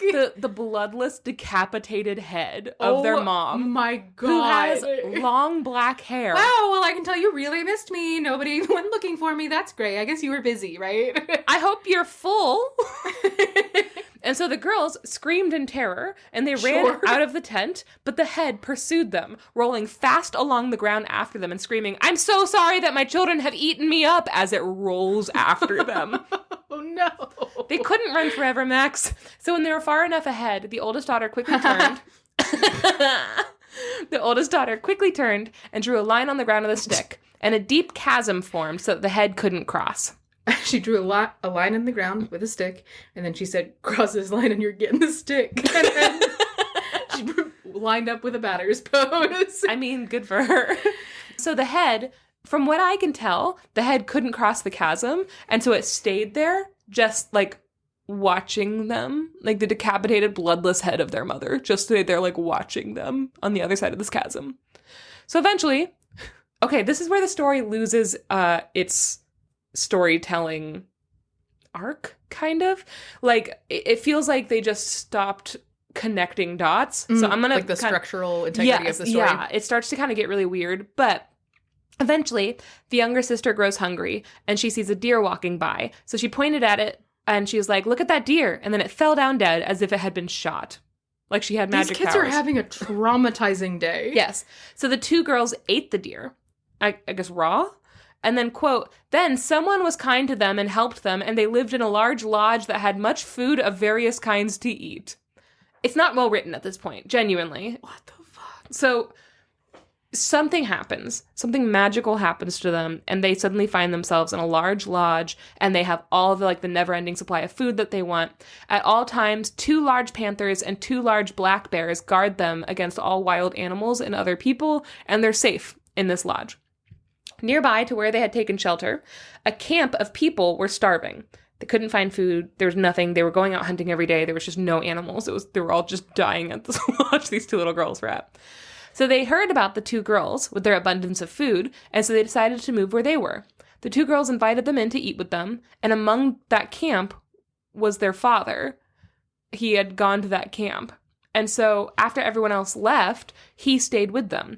But the girls became suspicious of him and soon determined that he had been the reason their mother's decapitated head had haunted them. Sure. Quote, so they caused the lions to jump upon their father, and he was killed. The end. It's a lot of... It falls off at the end. Also a lot of passive voice. It's a lot of the news articles where it's teens were shot in an altercation with police. It's police officers shot teens is what the 100%. That's a lot of the children caused the lions to have a meal in which he was eaten. Yes. A lot of displaced responsibility there. This does feel very indicative of the time period that it's being written, though. The 1800s, that's just kind of how they talked, I think, or how they wrote, Yeah. But there's a better variant. So here's the note. In my opinion, there is a better variant not found in this book. So it's synopsized by Tommy Orange. He has a book, I know. He has a book called There, which is a multi-voiced novel that features 12 Native American characters of different backgrounds and generations, all traveling to the Big Oakland powwow. Seems like a really cool book, genuinely. They talk about, historical trauma and, just folk tales and personal history of Native Americans from different generations. Mm-hmm. So this variant says that it was a sister and a little brother, and the little brother was still nursing. So when they ate their mother, the boy said, my mother tastes just like this, which actually is a common theme I found amongst certain Native American tales of of eating your family, of being no, this tastes like my mom. But they explain it the little boy is little. Yeah. So when they were attacked by the head, the following happens. The sister remembered where they played, how thick the thorns were, and so she brought the thorns to life behind them with her words. She has magic. Mm-hmm. But the head broke through and kept coming. Then she remembered where rocks used to be piled in a difficult way. The rocks appeared when she spoke of them, but didn't stop the head. So she drew a hard line in the ground, which made a deep chasm the head couldn't cross. But after a long, heavy rain, the chasm filled with water, and the head crossed the water. And when it reached the other side, it turned around and drank all that water up. The rolling head became confused and drunk. It wanted more of anything, more of everything, and it just kept rolling. Ooh, that's terrifying. Yeah. That's way scarier. 100%, right? I like that. Yeah. There's a theme in a lot of... that specifically from Never Whistle at Night. Mm-hmm. There are a couple of sort of horror classic themes that I noticed, and one of them is the theme of hunger as a force of evil in a lot of ways. When you think about the Chenoo or any of that kind of things, it's the idea of the embodiment of hunger as being the worst thing a person can be. Yeah. Well, this also makes sense. That particular reading makes a lot of sense of a woman who is murdered for having an affair too. Mm-hmm. There's a sexual component to that as well. Yeah. Yeah, it's just, there's a lot that ties into it. And also a woman who is not fulfilled at home. Yeah. I really liked that reading of it a lot more, but I wanted to tell the one that I got from this book. Yeah. So really quickly, Stith Thompson is an American folklorist. He was born in 1885. He died in 1976. I didn't realize he was American. I this whole time I was putting him up there with Arns and Uther. He created the Motif Index of Folk Literature, which helped narrow down themes or motifs in stories, connecting stories across cultures and making it easier to categorize things. And he is the T in ATU. This book is collected from many different sources, including government reports, folklore journals, and publications. Stith Thompson, like the Flame Tree books, did his best not to change the language of the tales at all. So that's the reason why it's not well written. It's not a reflection on Stith Thompson. That's actually a reflection on the fact that he didn't change the way that people told the stories in the original sources. He didn't like try to like make them better because his interest is in the motifs, not in fixing anything. Yeah. The book has many, many comparative notes. So I will say Stith Thompson, he's among my folklorists who I would trust with my life. Yeah. Because he gives so many references and sources. And he also writes a note in the back. And he says basically, hey, I did this. I'm a human being. Also, there are so many Native American and Canadian tribes, like First Nations tribes. He's like, there's so many. There's no way I could possibly get every story from every person. And also, we've not done a good job of documenting all those stories, and we're not giving a voice to Native people. And so what I have here is everything that I did my best to do. But also keep in mind, sometimes I went and actually did interview people about these, and I made notes on what would make the best like source note. And then later on, I listened back to the interviews and I was like, oh, fuck, I should have asked more questions about that. So that didn't get in. And I am a little bit crazy about it because that sucks now that I know that I should have asked more questions about this. So just know human beings doing this, I did my best. And there's like hundreds of pages of source notes that he put in. Yeah. I mean, yeah, a lot of folklorism is just about like sort of acknowledging the faults in what you do and saying like, this is not a comprehensive study but of this so sort of story. Few people actually do that. Yeah. And it's also, I mean, yeah, a huge part of folklorism is just saying like, this is what I did, this is what I didn't do or couldn't do, and these are the reasons why. And like, just to the best of your ability. It's almost like a scientific process of like, you know, this is why I did what I did. This is why I didn't do this. This is how this happened and how that affected the result, kind of. Yeah, 100%. He's obviously very interested in motifs. In the notes, he gives all of the other known tribes that he knows about that have tales that deal with the same motifs. So like in this one, when Viho is like overdoing his wishes, you know, he's like, here's like 100 other tribes that have similar stories, and he just lists all the stuff that you could find similar stories in. It's cool. I've never seen it before, done this extensively. He also mentions that Native tales are extremely vast, and that if something isn't mentioned in this one book, it doesn't mean that they don't exist amongst other tribes. So he's like, I'm not the end all be all. I'm not Native American. This is just what I did. This is possibly the most responsible storytelling I've ever come across. Yeah. Which, good for you, Stith Thompson. I like it. I take back what I said about you being named Stick originally. I think Stith is a lovely name. Tommy Orange goes into the rolling head a little bit more.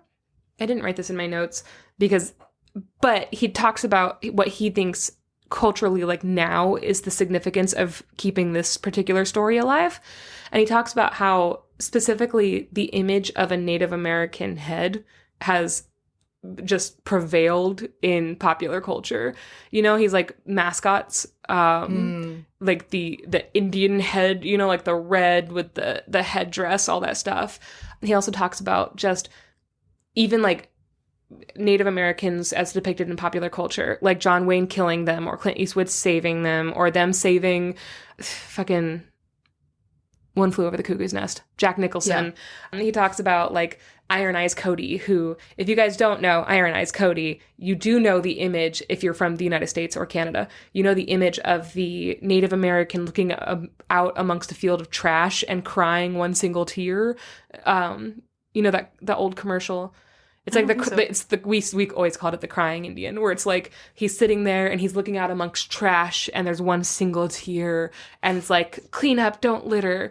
That's one of the most famous depictions of a Native American person. Not Native American. He's Italian. His name is His name is Iron Eyes Cody, and he's actually played a lot of Native Americans in movies, like John Wayne movies and stuff like that. Like he's a very famous person who portrays a Native American, but he's Italian. And so they talk about just like the important, and then also he talks about Mel Gibson's movie Apocalypto, which if you've ever seen that, I fucking love that movie. I love the actor in that movie. I'm like, Jesus Christ, this is very good. But it shows, I think it's Mayan. It's in Mexico. Like it's basically, it shows a society before the Spanish came and conquered. And it shows Mayan rituals of human sacrifice, and they're rolling heads down the long stairs of the temple. And people have made that into a thing of like, yeah, that's what they did. Isn't that crazy? And that's become like synonymous with like Mayan culture and stuff like that. Yeah, like the ziggurat. And it's not true. That never happened. They never fucking did that. They never rolled heads down the thing. You know, like I don't know about human sacrifice, but like that's just categorically that was made up by Mel Gibson. And so he's talking about the importance of the human, of like the Native American head that is rolled through. And then you see this story that was written by Cheyenne people, and it's specifically about a rolling head, but it's about a woman who was murdered trying to get to her children, basically. Yeah. And there's like and it's like the insatiable nature of human sexuality and all this. I don't know. It's just like a lot more nuanced. Mm-hmm. It's also a scary story. Yeah. These stories were meant to teach lessons, you know? So if you look at these, you're like, what lesson are we learning from the guy who has like swolled up eyeballs on top of a tree and shit? I don't know. I just think it's a cool thing. Go look at Tommy Orange's book. I linked it in the I linked it in the show notes, but pretty cool. Fascinating. Yeah. So that's some Cheyenne tales of body horror. And I have a whole new respect for the Cheyenne people because I've never read such fucked up stories. That's a hot dog. Uh-huh. That is Willikers. Gee Willikers. Cool. Those were great and terrifying. Yeah, pretty fun. Thank you. Okay, well, Max, Janey. Ready? I think we done did it. I think we did it done. We did it done. Done diddy do. Have a great week, guys. We're happy to be here. We love you. Also, mark your calendars. If you haven't joined our Discord, you can join that at the $3 level on Patreon. And once you do that, you can be part of our movie night, which we will be holding on Leap Day. Yes, we don't have consistent movie nights at this point, but we do have one of my favorite movies, which is awful and perfect. Max loves this so unironically. Oh my God. She says awful, but she's only saying that for my sake. No, I like it. It's so good. Is Leap Year. Yes. And this is currently a leap year, 2024. It's a romantic comedy with a hot Irish guy and what's her name? Amy Adams. Amy Adams. Hot Irish guy, Amy, who's mean and grumpy, and Amy Adams, who's stuck up and too uppity for her own good, and she's a rich American, and they fall in love. It's an enemies to lovers story. In the Irish countryside. And it's set on Leap Day. In a tiny, stupid car. So, and eventually they go to a hotel or an inn that only has one bed. Stop it! And they have to be tell them that. It's a secret. Okay, so we're gonna watch that. We're gonna watch that on Leap Day and of this kick year, which will our be little feet. Yeah, which will be February 29th. So if you're on the Discord, we will get that set up so that we will all be able to watch that kind of together and have a live chat as we do so. And that will be very fun, and I'm very excited for it because it's truly one of my favorite movies of all time. I would never recommend it to anyone, but it is one of my favorite movies of all time. We do watch it at least once a year. Yeah, usually like twice. It is extremely fun. Yeah. So if you want to hang out with us and watch Leap Year with us and kick your little feet along with the community, do it. It's a really fun time every time we get together and watch movies. So yeah, that's a reason to check us out on Patreon. Get on that Discord. Hey, do it. And join us on Instagram and TikTok and all of our social medias. Email us at sortofthestory@gmail.com. Summer has brought a squeaky toy in here to convince us that it's time for us to go. So I guess I will end it now. Max, anything else you want to say? And I mean it. Squeak, squeak to you. And a squeak, squeak to you as well. Okay, bye.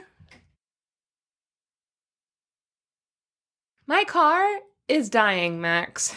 I know. And because my car is dying, I couldn't get $700 round trip tickets to Greece.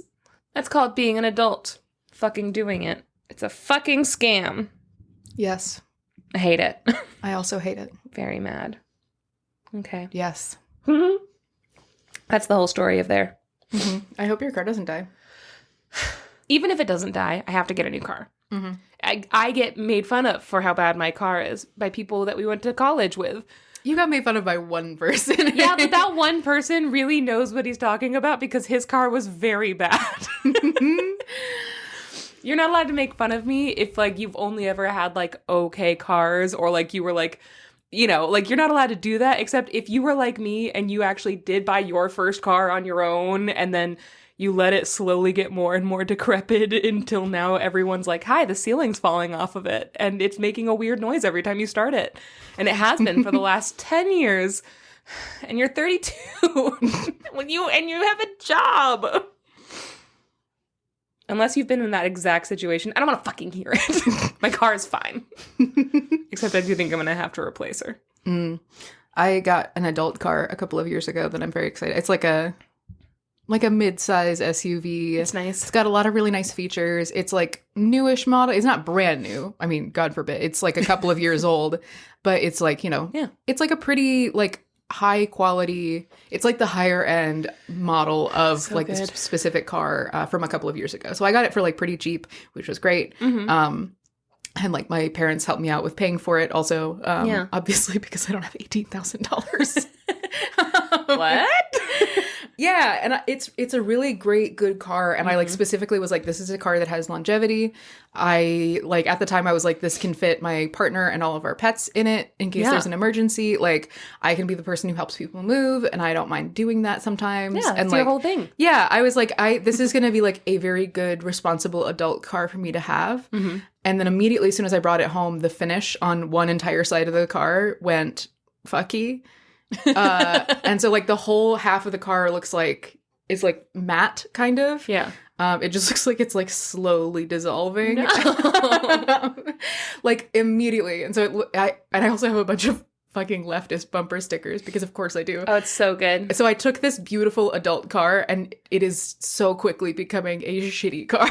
Like, oh, I don't want to have to figure out how to get my car painted. Ugh. I drove a Chevy Equinox because my mom wouldn't let me drive my car up to Virginia. She had to like, every year she has to like bully me into renting a car. She's like, I'm sorry, you can't drive your car. And I was like, I think she'll make it. I just took her in and they said, actually, it's not the transmission. So it's fine. And she's like, that's not a good, no, rent a car. And every year she's like, just like get an SUV, like do things. So I had a Chevy Equinox this year. And that's why. It was so good. I was wondering why the specificity of the Chevy Equinox. It's because I want a Chevy Equinox now because it didn't like annoy me like other rental cars have. And now I'm in my little car, and every time I have to back up, I'm like, how do I not run over a child every time I back up? Oh my God, the backup camera is a game changer, dude. How have I never just run over a million children? I also have the the distance sensors, and I can parallel park now, which is something I've never been able to do before. If I get rid of my car, if I genuinely, which I have to do, but I think that's the last bastion of like my youth is getting a car. But genuinely, I'm still driving the car that I drove when I was like new, Janey, earlier this week you wore an outfit that you yourself described as heart-themed. I'm pretty sure that you still have some modicum of childhood remaining. I don't. The heart-themed outfit, everything about everything I do is it wasn't for Valentine's Day or anything. You were just like, today is a heart-themed day. And so you wore a dress with hearts on it and big ol' heart earrings. Guess who paid for that stuff? Heart hairpins. Janey did. I felt there was a moment where I was like, God, like when I switched to my own cell phone like plan, where I was like, I'm no longer going to be on my parents' plan. That was a big one. Not being on my parents' health insurance. That was a big one. Having like a legitimate career makes me want to fucking throw up. And I genuinely hate my career, but I have it now. It's mine. Yeah. I was going to say buy a house, but honestly, we don't do that anymore as a culture. So yeah. So yeah, it's just the car. Once I'm not in this shitty CarMax. Once I'm not in the shitty car, then I'm an adult. I'm boring. I think that's in a positive way, though. I don't know. You get to have all the fun parts of being a child, like wearing a heart-themed outfit because it's a Wednesday. It was a Wednesday. It was nice. Okay, well, that's too long of a test. This is a sad test. Guys, what's your car look like? Is it worse than mine? Just send us pictures.